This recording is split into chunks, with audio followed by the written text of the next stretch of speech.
talk about ASP.NET Blazor, which is essentially a new framework that is not being released yet. It's been also only announced to be available somewhere in the coming months, along with the first release of ASP.NET Core and .NET Core 3.0. So at the moment, it's just for fun, just to enjoy, just to foresee what could be the future development on the ASP.NET Core platform, especially for rich client applications. So in the end, beyond the things that I'm going to show you in the next 40 minutes, the real target of the product, of the platform for web development is single-page applications. So Microsoft never had a platform for that, but Blazor has the true potential to become a competitor to Angular. There are a number of things already visible through the shades of a product that is not even in beta. It was labeled as experimental framework until a few weeks ago. Microsoft at Build, which was the first week of this month, so 3 weeks ago, among the million different announcements, made the one about Blazor is no longer experimental, meaning that the company is now committed to have this platform grow up to where nobody says that, so it's me, it's my responsibility to say that as I say it, it's really going to be a serious competitor to Angular, and I repeat that. What is particular about Blazor? The fact that it uses C#. So instead of TypeScript, instead of JSX, if you use React, or even Vue.js, it uses plain C#. And it does that through the magic of WebAssembly. I was in this same room a couple of talks earlier, and I heard Ted Neward give a deep presentation about WebAssembly. Yes, exactly. Blazor is the most illustrious yet incomplete example of what you can do with WebAssembly. There is, to cut a long story short, a WebAssembly compiled version of Mono that is downloaded with each and every application you start. Mono is set up on the browser side, and then along with Mono there is a bit of JavaScript that is downloaded, and the JSON file with the list of DLLs to require. Those DLLs are downloaded in a second step. The whole thing at the moment, it takes a huge amount of time. We are well beyond the 10 seconds for a full download, but this is, again, experimental, so it's far from the real number in production. Once everything is ready, up and running, the ASP.NET application, let's say an ASP.NET Core application built on top of Razor pages, so no controllers, so it's one of the lightweight, the most lightweight possible applications you can write with ASP.NET Core, run entirely in the browser, and the interaction between buttons, between UI elements, and all the glue code you need and that you would write in JavaScript normally is now written in C# and runs in the browser. So the only interaction between the client and the server are those that are explicitly requested, because the client needs to make a request to a remote endpoint over a REST API, some HTTP2, gRPC, or whatever it is, external protocol. So unlike you are explicitly making a call to some remote endpoint, and nothing else will happen in between the client and the server. Okay, so this could be seen as the latest umpteenth step to get finally rid of the full page refresh. We had Ajax, Jquery, partial rendering, if you remember, web forms, client-side data binding, and by the way, one of the very first libraries to demonstrate client-side data binding via JavaScript, of course, was Knockout.js, which was written some 5 or 6 years ago, even more, by Steve Sanderson. And Steve Sanderson is exactly the same guy behind Blazor. He was not working for Microsoft at the time in which he created Knockout.js, but is now at Microsoft and is the main guy, the main brains behind Blazor.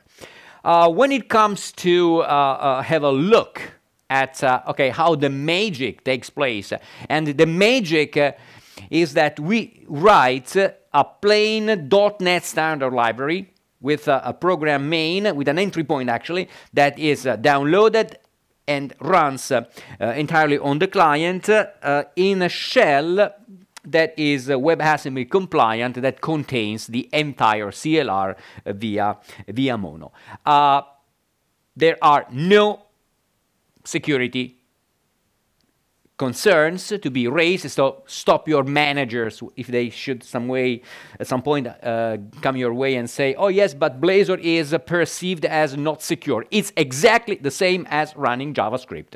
So it's exactly at the same level, period. It's a sandbox, it's the same kind of sandbox. Whatever you can do with JavaScript is what you can do with Blazor. And again, this is a point that brings up to mind that may bring up to mind the sad story about Silverlight of 10 years ago. Blazor may seem like, another Silverlight. To some extent, it is. So if you look at the overall idea, it's exactly the same idea. So running C# in the browser, so finding a way to run C# in the browser. The way this happens is similar in the sense that there is still some sort of CLR that is installed in some way on the client side. The difference is that now is 10 years later. And in 10 years, a lot has happened that with a lot of mastery, my friend Ted Neward illustrated in the talk about WebAssembly. WebAssembly is a relatively recent kind of thing. 2015 or something like that. It's a W3C backed up, supported. It's a standard. So now we are not talking about a proprietary plugin. We are talking about an extension to browsers, to modern browsers, that is the same across the entire spectrum of browsers and supported by the entire community. It's kind of a standard technology. So now Blazor is a shell of code that contains the .NET CLR, but it runs through the services of WebAssembly, and of course it doesn't require any plugin. Another point that makes the connection with Silverlight is that in the end, 10 years ago, Silverlight was perceived as the magical tool able to essentially blur entirely the difference between web applications and desktop applications. So the idea was, okay, thanks God, I can now write my desktop-style applications, client-server applications, and run them through the browser with all the benefits of the browser. So I have I can finally stop being concerned about deploying this or that, installing, updating machines. It's like the web, except that it's desktop. Well, it's not like that. And again, also for this reason, just to help you and any managers you may report this to, put things in the right perspective, it's like Angular. So exactly the same things you can do and the things you cannot do with Angular are the things you can do and cannot do with Blazor. So Blazor will have exactly the same problem accessing local storage. And Blazor can use HTTP and Ajax native in the browser to make calls to the outside world, get JSON data, parse JSON, and then update and refresh the user interface. Now, here is captured the other day from a Fiddler. This is the list of requests that Fiddler noted when loading a sample page.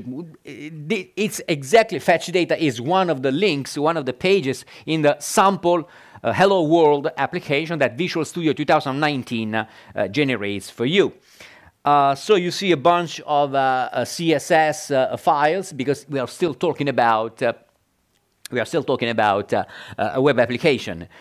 You see Bootstrap, for example. So because it's a web application, you can combine visually with Bootstrap, with material design, with whatever framework you happen to use and you love.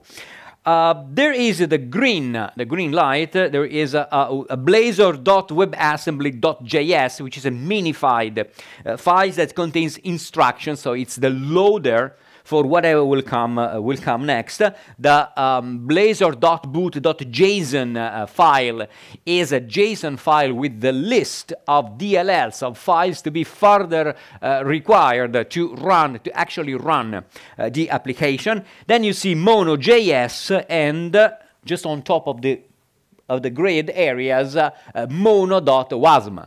Those two files are the files essentially that download the WebAssembly compiled version of Mono. It takes a bit of time, as mentioned at this time, but this will improve vastly in the future. The part with the gray yellowish background is the list of DLLs that actually make up the Hello World application. You see a bunch of PDB files, DLL files, JSON files. It's the entire custom application. For the most part, you see familiar DLL names. There are a few mono WebAssembly.interop and the mono.security, which Microsoft JS interop, which are files whose name in a way connect to something weird happening in the browser, but for the majority of those files are regular ASP.NET Core files specific of the platform, or like ASP.NET Core.Blazor DLL specific of Blazor. Okay, I basically skip a few of the content I had on WebAssembly, but this is the content that I would like to print in your mind. WebAssembly is an open standard developed by a W3C group that includes representatives from all major browsers. A couple of years ago, it was reached some sort of a cross-browser consensus about what WebAssembly should be. So, in red, no changes to the current WebAssembly model are expected to take place in the near future to favor adoption, and changes to the current standard will be made only if proved necessary by evidence of user adoption. Even though my friend Ted didn't mention any numbers, it is expected that in the end, any WebAssembly code, there is the runtime story to be clarified, but it is expected to have, if you want numbers, at least some 30% more speed than the fastest JavaScript of today. So these are the target, these are the expectations you can have out of WebAssembly, and Blazor, relying on WebAssembly, is well qualified to give you that specific type of improvement and benefit. So let's switch to Visual Studio, and let me show you something more exciting than just slides. Okay, the first thing I wanna show you is right from scratch, Visual Studio 2019. By the way, at the moment, you are forced to use 2019 to try out Blazor, for the reason that it requires a preview version of ASP.NET Core 3.0. So up until a few months ago, I think around Christmas time, November, December last year, it was perfectly possible to use 2017 to play with Blazor applications. But after that, Microsoft for a few weeks, for a couple of months actually, stopped releasing their monthly update to the Blazor platform, and when they did another one, which was this spring, it was based on 3.0 preview. So now Visual Studio 19 is the only option if you want to play with Blazor. Oops, no, not open, just create a new project. So if you create a new project and this project is an ASP.NET Core web application, let's say, okay, good, any number, go next. In the list of projects possible, available project templates, we find a number of them, 3 in particular, that are related and specific for Blazor. This is one, Blazor server side. Now, this is particularly interesting because this is going to be the very first piece of the Blazor overall platform to be released. What does it mean, released? It means production ready. Technically, it means exactly that. Anyway, we'll see. Fact is that Microsoft is committed to release this segment of Blazor with the full package of 3.0, of .NET Core 3.0, including ASP.NET Core 3.0. And this is expected to happen in the September or October timeframe, according to recent announcements at Build. Server-side Blazor is not exactly the Blazor that I depicted so far. Okay, it's still about that, but it's a very special flavor of it that could make sense to ship separately. But the Blazor that I like to position, that I love to position as a serious antagonist to Angular, that is Blazor client-side. And this is a project template, if you pick up it in Visual Studio, for creating a standalone Blazor application that runs in the client side over C# and WebAssembly. This is exactly the competitor to Angular and popular single-page application frameworks of today. The other one, the third option, Blazor described as ASP.NET Core hosted, it's something in between. Now, when you have a single-page application, everything runs on the client, regardless of the language it is built on, and communication with the server side happen over JavaScript-led HTTP calls. So the client application can target any backend, regardless of the language and the technology used to build it. So it could be PHP, it could be Java, it could be another ASP.NET, legacy ASP.NET, can be whatever. When we talk about this special flavor of Blazor app, ASP.NET Core hosted, we assume that the backend is another ASP.NET Core application. The concrete difference between a client side and the core hosted is that essentially the core's issues do not apply in the core hosted application. So you can directly call from the client side the remote endpoints using relative URL path, because some of the magic, there is a binding between the client and the server. So, so this is essentially the point, the difference between this and the client-side application. So, if you are going to build anyway a server-side stack of applications on Microsoft technology, and you would like to have to try out Blazor as the framework for an interactive front end, this is the perfect option. Otherwise, if you're only looking for a front end which is developed by a different team and anyway in a totally disconnected way from the back end, Blazor client side is an option. For the purely client side story, as of today, 31st of May 2019, Blazor is still a work in progress. The team at the moment is focusing primarily on performance, primarily to make the download startup experience the smoothest as possible, and to reduce as much as possible the time it takes to set up and bootstrap an application. So there is not much that has been done at the moment on the programming side. So in terms of adding new features, more programming features, the list of programming features is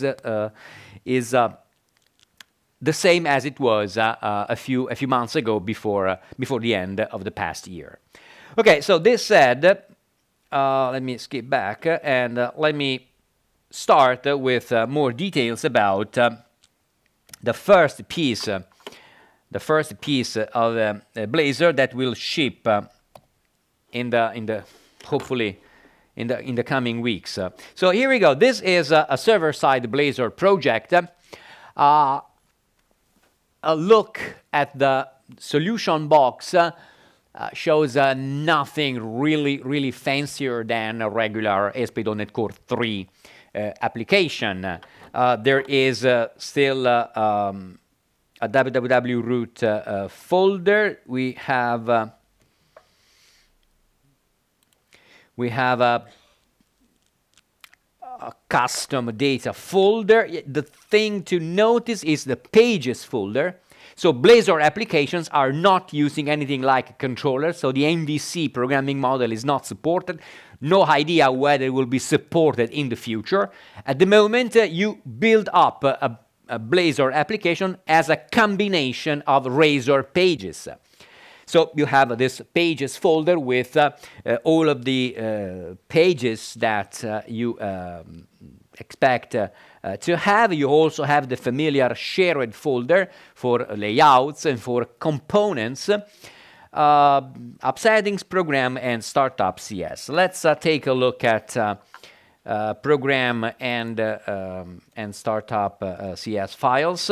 As you can see, this guide, the startup, has nothing really fancy. This is exactly the same, like it or not, the same way of writing a program, a bootstrapper file for ASP.NET applications. The startup instead is a little bit more sophisticated and essentially has more of it that could be described. In first place, it needs to have the add Razor pages services. Then I have a couple of singletons added. One is to refer to an internal application service, so weather forecast service is only for internal purposes to implement some of the business logic behind the demos.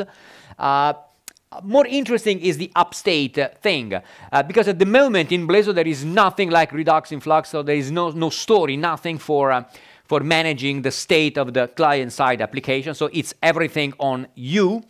And upstate is a possible way in which you can do. Upstate is a plain stupid class that contains properties, public properties for whatever needs to be taken care of, to everything that represents pieces of the state you want to have access, direct access to. So it's just your class that is made available throughout the application as a singleton, and so because of that you will be easily accessible in Razor pages through the ninject new directive of ASP.NET Core. So it's easily accessible from everywhere, and everywhere we can add and modify the current state. Add server-side Blazor. This is the specific service for enabling server-side Blazor that we have in this application. The rest, the configure method in the startup class, has again nothing fancier than just a new programming style of ASP.NET Core 3, which the use HTTPS, use HTTPS redirection, which are anyway through which Microsoft is forcing us to keep in mind that security is relevant. Static files, nothing special. Use routing and use endpoints. This is new this was already part of ASP.NET Core 2.2, but in 3.0 it becomes standard in the sense that even the default templates push us to write code that way. We enable the use of routing, and then we define the list of endpoints. So before this, we were allowed to use routing only in the context of the MVC application model. So the mapped routes were those of MVC.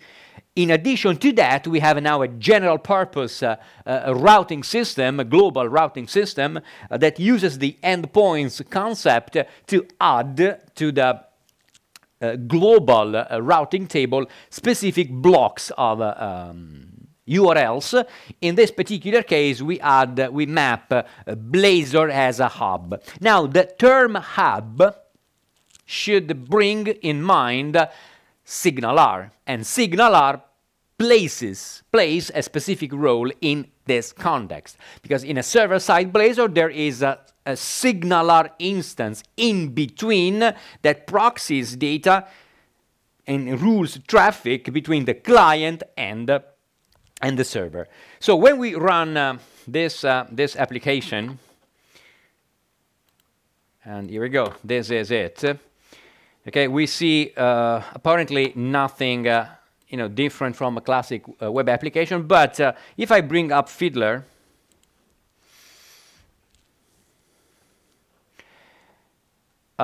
you see that I click here and the number increases 5, 6, 7, 8, 9, but nothing happens here. So there is no server-side communication. But if I instead refresh the page, if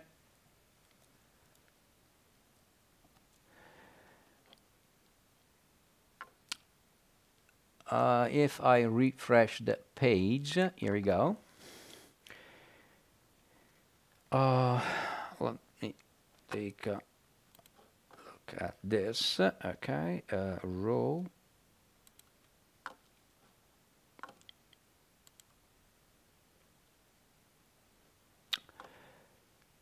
Row, and here we go. So I see a couple of URL requests. One is this Blazor/negotiate. If you are familiar with SignalR in ASP.NET Core, that is the request that under the hood, SignalR, the client, a SignalR-based client application sends to get the connection ID, and exactly the response returns the connection ID as well as the available transport protocols, typically WebSockets.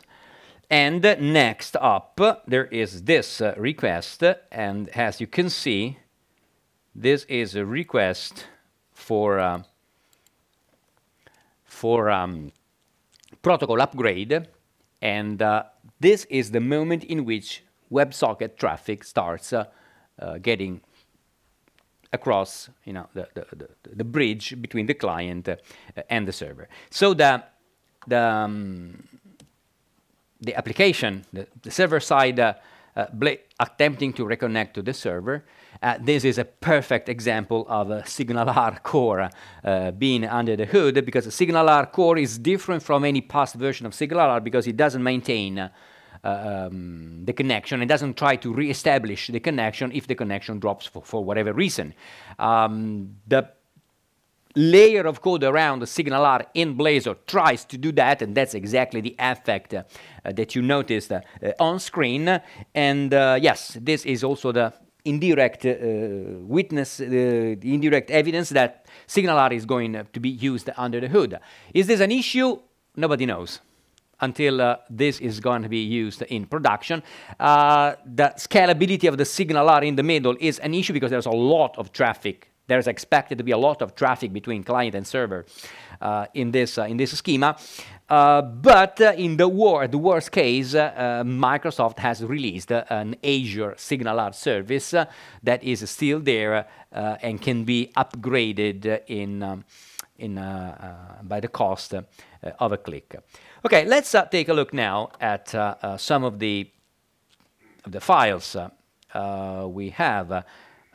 So the structure of the views is identical to the one we face in ASP.NET Core. There is this imports under the pages folder that sets main layout, has the layout for all pages. Main layout is defined as is, and yeah, sample pages have, let me find, okay, counter, here we go. This is counter. See, this is the first page, the one that contains the button that I can click. So what we find here, there is a button, regular normal button, with an on-click attribute, except that now instead of putting there via jQuery or via vanilla JavaScript the reference to a JavaScript piece of code, we put a reference to increment count, which is a function defined in the functions block. The functions block is typical of Razor pages in ASP.NET Core. It's written in C#, and all it does is incrementing a local variable current count, and also it sets the value, the current count, in the application state, which is represented by the current state, uppercase, injected through the inject keyword of type app state. So this is plain server-side ASP.NET Core programming, but it takes place, it happens on the client. So when we need to, how do we update the user interface? That's it. The markup outside the functions block in this page has an H1, a paragraph, current count, and then the code snippet that points to the internal variable called underscore current count, which is updated through the clicking and the increment count function. Notice also that on init that is the loader, so the function that runs the onload functions for this particular view, which sets current count with the current value stored in the global application state. Now, the binding over there, so the snippet that points in the paragraph element, the value of the current count, that kind of binding happens automatically as soon as the state of the involved variable is modified. So there is a sort of reactivity around the system that automatically keeps track of all variable updated in the current view. There is nothing you have to do in order to command a refresh. The refresh takes place as soon as any of the monitored variables, observable variables, change, but all variables are, as soon as they have a setter, they are added to the reactivity system of the application. Okay, let's go ahead and let's take a look at a more sophisticated example. Here we go. This is a page that makes a connection to an endpoint and downloads a JSON block of data and then binds the block of data to the user interface. This is fetch data. Here we go. If I refresh this page and bring Fiddler up again, let me clear this for a second. Okay, remove all.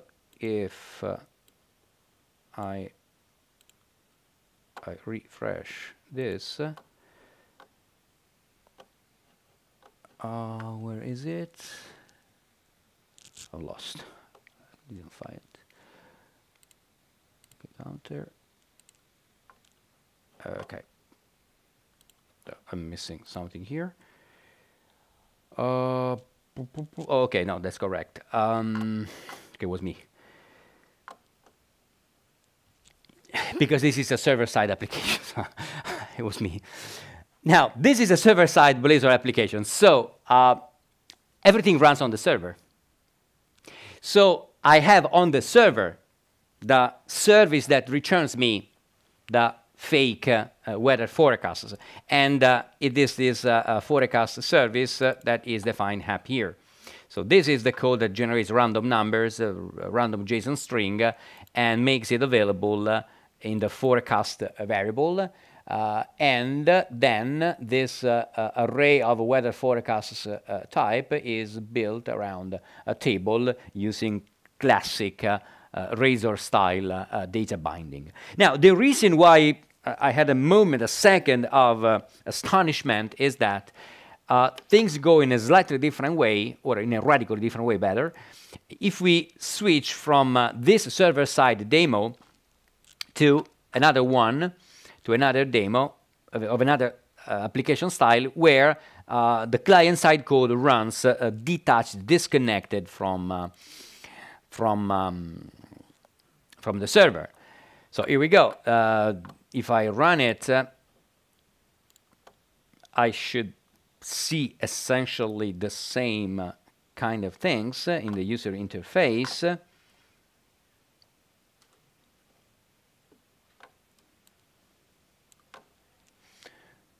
Okay, funny examples. I take the weather forecasts, and you had, a little bit of wait, okay, until the table populated. If I bring up again Fiddler, I expect something different now.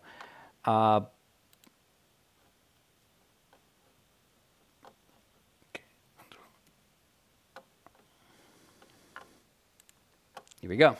Now I have this this additional request that returns JSON data. So now the client requested data over an explicit HTTP call, got a number of JSON objects. Those JSON objects been serialized, processed on the client, and then turned into data binding. Let's take a look at this code.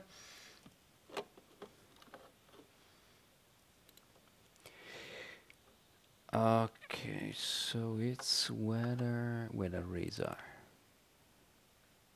So now in this page we have this inject done on the HTTP client. So we will have the HTTP keyword that represents an instance of HTTP client. We have the same table structure here, and now in the onInit async, okay, we have this HTTP get JSON async of weather forecasts and API sample data weather forecasts. That's the URL that returns the JSON data. JSON data is automatically parsed to an iList of weather forecasts and end up being stored in this forecasts local variable that is then bound to the rows of the table. One more thing to notice is the form of this, the format of this URL, which is a relative URL, because this Blazor application runs in a way, let me use this expression, side by side, which is a technically wrong expression, but probably gives the idea that the server and the client in this specific flavor of a Blazor application, they are connected. And that's why you don't need to indicate the full URL, and you are not even subject to CORS. Okay, beyond this, everything else in Blazor is about examples. So let me show another example, which is pretty interesting. It's interesting. This one is interesting because it shows the power of components in Blazor.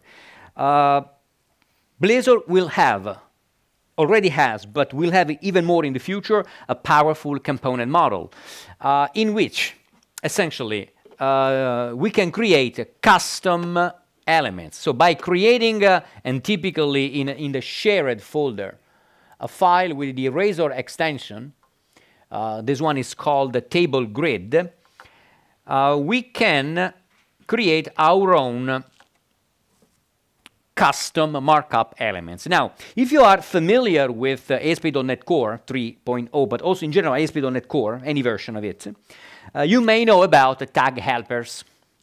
Tag helpers in ASP.NET Core are C# classes, so code-based classes that describe the behavior of a custom HTML markup element. It's the feature behind the deep purple colored tags that may appear in Visual Studio when you use some particular keywords in a Razor page. The tag helper feature is deeply used in Blazor to support the component model. So in this table grid element, and the name of the .razor file in the shared folder makes that automatically a candidate component. So in the functions block here, I can have parameters, properties decorated with the parameter attribute, and the parameter decoration makes a header, row, footer, items, default footer automatically usable as attributes in the markup through which we invoke this component. You can have nearly any type. It can be a string, it can be an read-only list, or it can be a template. If it's a template, the type to use is render fragment. Let me show you how we use these parameters in the skeleton of the user interface. So we have a table. So the table grid component will output a table already decorated with Bootstrap attributes. It has a t-head with a single tr, and in the tr we have as a template just the header. We also have the same in the t-body, in which we loop over the elements of the items collection, which is an read-only list of what type? Of the type generic we indicate through the type param attribute. So it's some sort of t item. So we don't know what kind of data we are going to bind at this stage, but we will know when the client tells us. The footer, if the default footer is specified, it uses that. If we don't have, a default footer, then we will use the template. Otherwise, we use a default string. This is how we essentially use it in the client. So we have a table grid where items is bound to forecasts. We have a default footer set to hello. The header is made of this sequence of th element. The row is made of this sequence of expressions. What is context? It's read like it's an error because the Visual Studio support for Blazor is not perfect yet. Context is the default keyword used to indicate in a template-based component the element in the current iteration. Okay, so and then footer has a call span set to 4 and just displays a text in this case. And if I run this application, we will see nearly the same as the same table that we have seen in the previous example, and here we go with templates. But yeah, we have this hello displayed here. We can change maybe something here. We can probably make this to be maybe bold, just to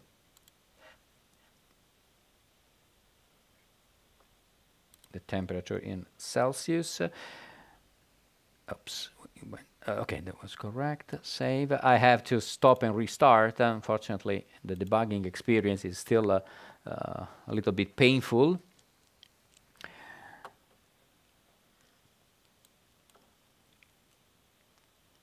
And yes, now this is in bold. So this is the things we have. One more example before because time is up. Interoperability with JavaScript. So this is the open solution comp. Okay. Yeah. So if I run this directly, so that we save a few seconds of time, there should be a button in the sample page we see. Yeah, here we go. This is an alert button. If I click this, I get a classic alert JavaScript box. How does it work? Yeah, pretty simple. I have this IJS runtime, which is injected, which is an instance of a type injected in this view. We're under the name of JS runtime, and when the onClick event on the button is triggered, C# code runs that calls the JS runtime dot invoke async of T, and in this case it calls a function, a JavaScript function called hello, and comma, you can pass the parameters if the JavaScript function accepts parameters. If the JavaScript function returns an output, the type, the compatible type of that output is the generic parameter to invoke async. You can use object in case the JavaScript is a void function. You cannot put the JavaScript code you want to interoperate with in the same space as the view, so the commented code just indicates that that code is not allowed there. So you have to put this JavaScript code at the root. And what is the root of a Blazor application? I haven't shown that yet, but if you take a look at under the www root, here we go, you see that there is an index.html file. This is the file that represents the overall skeleton of the JSON of the Blazor application. So if we open it up, here we go, we have this. So it has the classic schema of an HTML page, because even the main layout we observe is based on this one. So it's here that we have to put JavaScript references for interoperability. We place here a Bootstrap and any sort of CSS or other JavaScript files we may need to interact with. This file has an app custom block, and that is the space where the entire Blazor application will publish its output. Any markup you put in this app block will be displayed until Blazor is ready to show its first user interface. So all the loading GIF that you may have noticed, and any other text, advertisement or whatever, any sort of splash screen, okay, goes here. And then you notice the script tag that points to the bootstrapper of the mono environment. Okay, this is it. Probably one more second to show this, which is a very interesting and cool example. Apparently, it contains nothing fancy. It's a drop-down list or an auto-completion. But the interesting thing is, so the demo in itself is not really astonishing, but if we take a quick look at the code behind this, in the flags eraser, you see that this is achieved using this code, which is fairly amazing. So you can have a type ahead component that does entirely alone the magic of capturing text, of calling the autocomplete URL, defines the type country, in this case you are going to receive. It fires, it receives an onSelection made and handles the onSelection made, so a custom event, custom type, custom templates, custom everything, and item template indicates how we want every suggestion to look like in the drop-down list. This type ahead component, which is just one of the files in this project, is based on Bootstrap. And again, this is one of the biggest challenge in the future of Blazor for Microsoft to come up with a predefined number of UI components that provide an experience, a programming experience of a higher level than the one we can have with standard canonical HTML elements. At the same time, the more we increase the quality of the user interface, the more we need to be dependent on popular styling libraries, Bootstrap, Material Design, just to mention two of the most popular. So the way in which this will be solved, nobody knows at the moment, but anyway, it's just for fun. And none of these examples have been updated yet to 3.0. In the past few months, there have been from the community a bunch of components based on Bootstrap UI and Material Design UI, something like that. And this one itself is based on Bootstrap. So I guess that in the future you must choose which of the major frameworks you go with. Microsoft probably will provide the basic components, and already they do it, like input box, input date, which have a nicer programming interface on top of basic HTML. I expect that more specific components and UI-rich components will be bound to frameworks, Bootstrap or Material Design, and this work will mostly come from the community or from the owners of this styling framework. That's it. I will be around for a little bit more time if you have questions. Otherwise, you can feel free to contact me over Twitter, for example. The Espos is my account. Thank